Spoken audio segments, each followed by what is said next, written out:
But for me, it all started with the descent of the testicle, which seems weird to say now that I'm standing in front of you.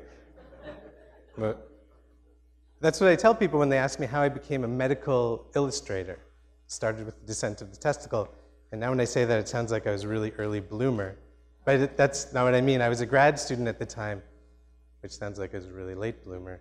But what I mean is, I was a grad student here at U of T, sitting in a human embryology course, trying to understand the complex growth patterns that allows the testicle to move down to where it, or they, eventually need to be.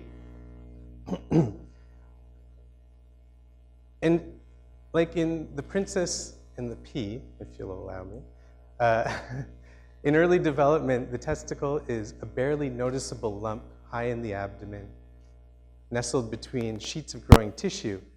And it moves from its place of origin, pulled like a lazy dog on a leash by a long, narrow ligament that gradually shrinks as the rest of the body grows. It moves through layers of fat, connective tissue, muscle. Now, human anatomy is difficult to learn.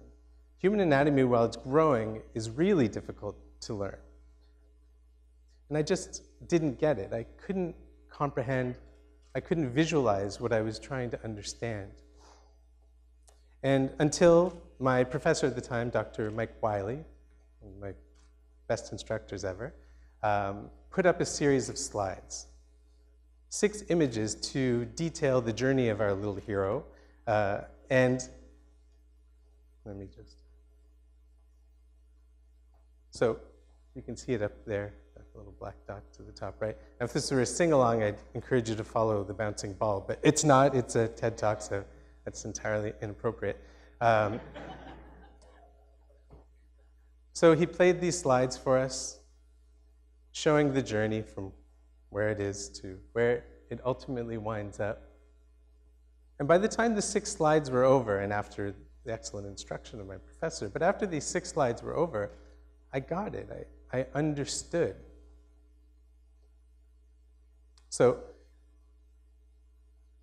excuse me.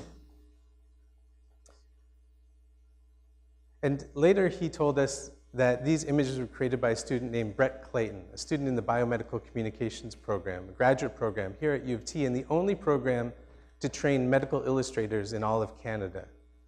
Same then as it is now. And only one of 4 in North America.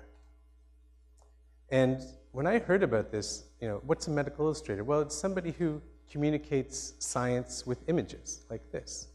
And when I heard about this, a student of paleoanthropology and a longtime closet illustrator, a program that brought together the idea of art and science, seemed to answer every question I had ever posed to myself about what I wanted to do with my life. I was completely sold. It's a weird career, speaking about triangulating your passions and interests, but I wound up with medical illustration. So, long story short, if that's possible now, 14 years later, I've learned about the descent of the testicle. I know how it works. And I'm right now a senior lecturer and for a short time the acting director of this graduate program in biomedical communications, right here at UTM in the New Health Sciences Complex. And I can tell you that every single student that applies to our program, scientists who have certain skill in art, they come in with a similar epiphany to mine. Now, it doesn't always involve moving testicles, but it always does involve the desire to bring art and science together. And so we're talking about learning from our teachers today, and you could learn from me, but I think the better people to learn from here are my students. I want them, through their work, to show you what modern medical illustration is and how they teach science with images.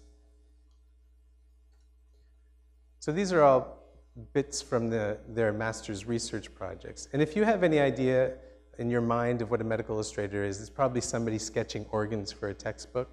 And true, we do that. Image making is the cornerstone of our profession.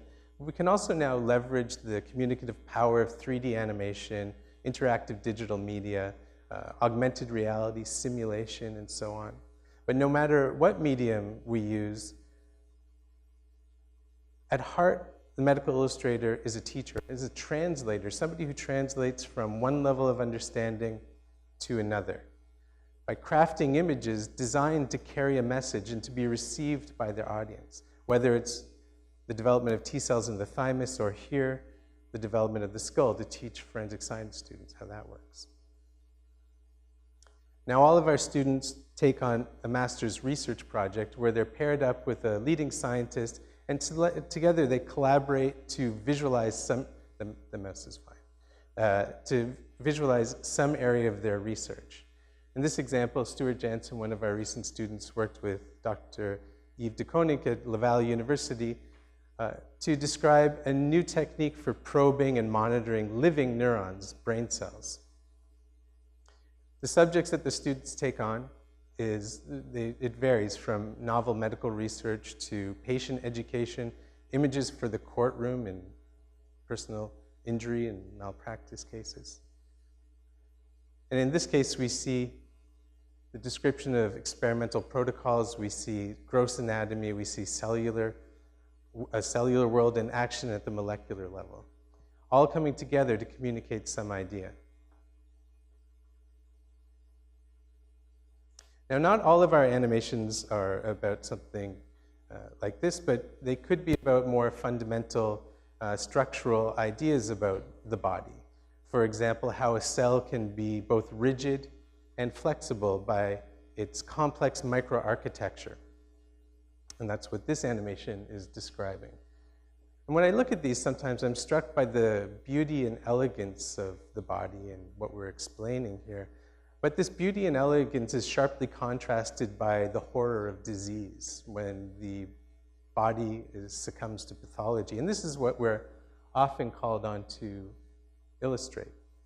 For example, we can use images to help communicate why a patient with metastatic bone cancer might suffer from chronic debilitating pain. The growing tumor snaps the bone, and the body becomes very sensitive to any chemical stimulus, causing rapid, relentless pain. Or we might use images to help communicate how rheumatoid arthritis works. At the nerve ending, there's a cycle of chemical signals of the action of cells together to cause this pain, recruiting the body's own immune system to act against itself in a perpetuating cycle. I like this part. And one of the hazards of my position, actually, of all of us who are faculty in the biomedical communications program, is that we're often drawn by our students. That's not me. But this is one of our emeritus faculty, Margot Mackay, and she has been drawn by students with a host of diseases. Rheumatoid arthritis, macular degeneration of the retina, chronic pain. She's undergone, in images, cancer therapy. And occasionally they draw us as a doctor, something nice that we can be proud of, but it's mostly like leprosy and syphilis. It's terrible. I sort of think it's revenge for the workload, but anyway, it's our legacy.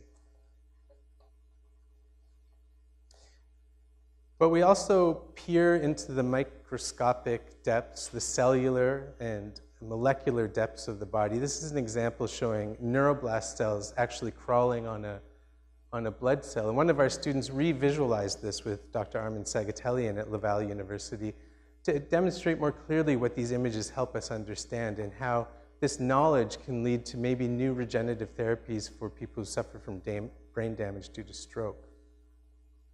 Other of our students use a more direct or symbolic language of analogy. Here in Michael Corrin's animation, we see the neuronal pathways of gentle pain and how they differ from those pathways, or for gentle touch, and how they differ from pathways of pain.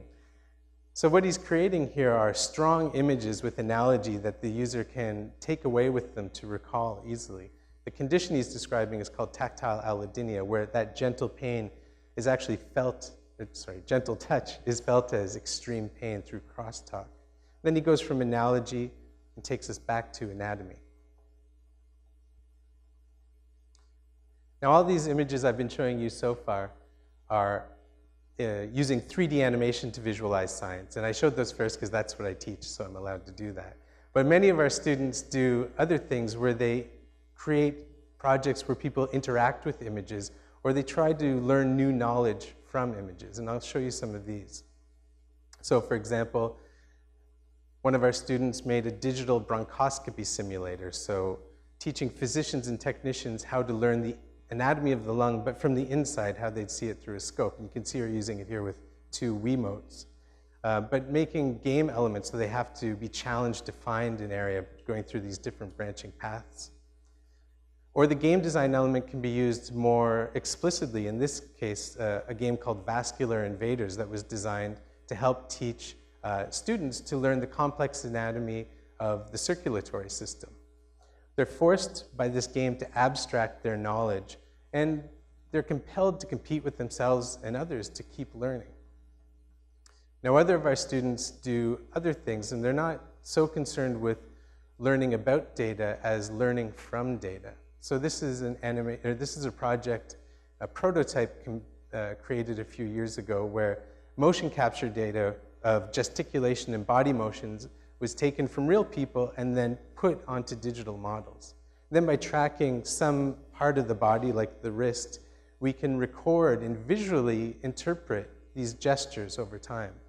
The idea is that this could be a diagnostic tool, perhaps for identifying key features of conditions like autism. So we can identify these movements. It's data that we see already, but we're visualizing it in a new way, hopefully to lead to better diagnosis. Now, we always ask our students to experiment, to innovate, and to try new things, to look at the ways we traditionally educate, but look at how we can use new technology to make that different and better. And in this example, one of our students took traditional illustration of the inner ear and created a VR, an augmented reality module on the iPad that would overlay 3D models onto the image.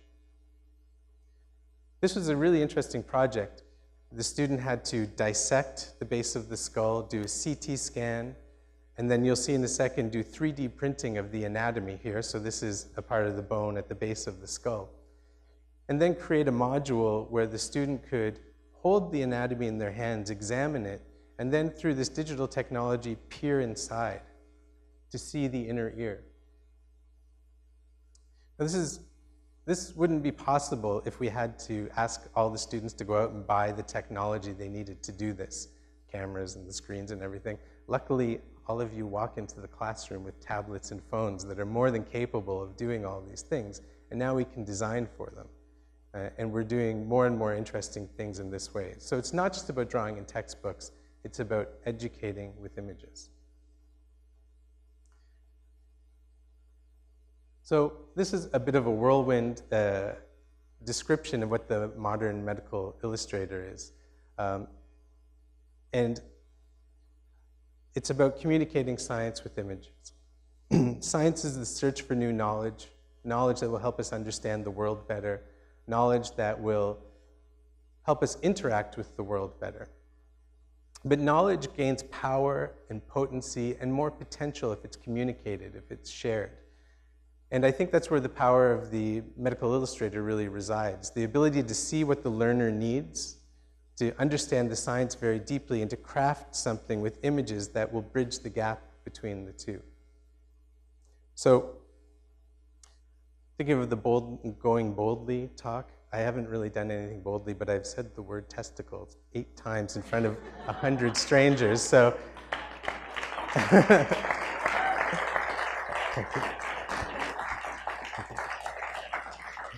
It's got to count for something, right? Excuse me. And when I think back to that time when I was first learning about the testicle, that's 9, I remember when I finally did understand. I didn't leap up in the class and yell, "I understand," but what I did say quietly to myself was, "Ah, I see." And I think, well, I didn't actually say that. That was for effect for today. Connection. But I think there is a real clear connection between seeing and understanding. And I hope you have a better understanding of what it is to teach with images. Thank you.